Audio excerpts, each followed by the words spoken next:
नमस्कार, yes news महाराष्ट्रामध्ये आपल्या सर्वांचे स्वागत। सर्वांना क्रांतिकारी जय भीम। आज नेरूळ पोलीस स्टेशन या ठिकाणी नारी कोकणी सेना नवी मुंबई जिल्ह्याच्या वतीने एक पत्र देण्यात आलं। त्याचे सिनियर PI कांबळे साहेब यांना निवेदन देण्यात आलं। या निवेदनामध्ये स्पष्ट मत मांडलेलं आहे की ज्या 1 तारखेला 2 मुली नेरूळ येथे विजय शॉप लागून जखमी झाल्या होत्या। एका रिक्षावाल्याने त्यांना उचलून हॉस्पिटलमध्ये ॲडमिट केलं व त्यांचा जीव वाचवला आणि आज त्या हॉस्पिटल रिक्षातून घरी गेलेले आहेत। परंतु ह्या घटनेला 1 महिना झालेला आहे आणि या घटना झाल्यानंतर इमिजिएट महानगरपालिकेचे विद्युत विभागातील अधिकारी प्रवीण गाडे यांच्यावर FIR दाखल झालेला आहे। परंतु 1 महिना झालं अजूनपर्यंत पोलीस कारवाई काही झाली नाही। त्यामुळे आम्ही कांबळे साहेबांना भेटण्यासाठी आलो होतो। कांबळे साहेबांनी सांगितलं, साहेब 1 महिना होऊनसुद्धा याच्यावर काही कारवाई झाली नाही, तर या प्रवीण गाडे महानगरपालिकेच्या अधिकाऱ्याला ताबडतोब याच्यावर गुन्हा दाखल करून त्याला अटक करा आणि चौकशी चालू करा। तर साहेबांनी सांगितलेलं आहे की त्याची पूर्णपणे चौकशी चालू झालेली आहे। कुठलाही आरोपी सुटणार नाही, कुठल्याही दबावाला बळी पडून आम्ही पडणार नाही। आम्ही त्यांना विचारलं का तुम्ही कुठल्याही राजकीय पक्षाच्या दबावाला बळी पडतात का? साहेब बोले आम्ही कुठल्याही राजकीय पक्षाच्या दबावाला बळी न पडता योग्य ती कारवाई करणार आणि जो गुन्हेगार आहे त्याला शिक्षा मिळेल।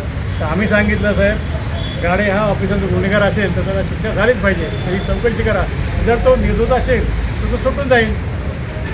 परंतु चौकशी करण्यापूर्वी जर त्या ऑफिसरला सोडण्यात आलं तर आमचे नेते सरसेनानी नानाजी आंबेडकर साहेब यांच्या आदेशाने या पोलीस स्टेशनवरती फार मोठ्या प्रमाणात मोर्चा आणण्यात येईल। परंतु कांबळे साहेब बोलले असं काही होणार नाही, तो आरोपी सुटणार नाही, त्याची सखोल चौकशी करणार आणि तो जर दोषी आढळला तर त्याला योग्य शासन होणार। आम्ही कांबळे साहेबांचे आभार मानलेले आहेत। आणि ह्या गोष्टी आज त्या मुलीचे जे वडील आहेत सुभाष, हे आमचे कार्यकर्ते आमच्या बरोबर आहेत। ह्याच्याविषयी कोणी समाजमध्ये बोलायचं तयारी नाही करत। ह्याच्यावर अन्याय झालेला आहे, ह्याच्या मुलींवर अन्याय झालेला आहे, परंतु ह्याच्याविषयी कोणी बोलायला तयार नाही। त्या गाडीविषयी सगळेजण बोलत आहेत, तर आम्ही अन्याय ज्याच्यावर झालेला आहे त्याच्या बाजूने आहोत। नानाजी आंबेडकर साहेबांच्या कानावर ही गोष्ट घातलेली आहे। नानाजी आंबेडकरांचे सुपुत्र बाबासाहेबांचे पंतू ॲडव्होकेट अमन आंबेडकर साहेबसुद्धा सुभाषच्या घरी आलेले आहेत। त्या मुलीची भेट घेतली।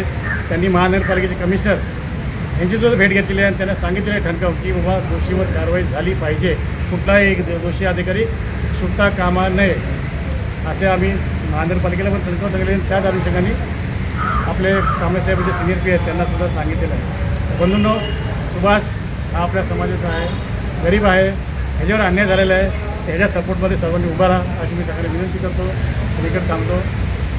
जय भीम। तुमची साथ आमची।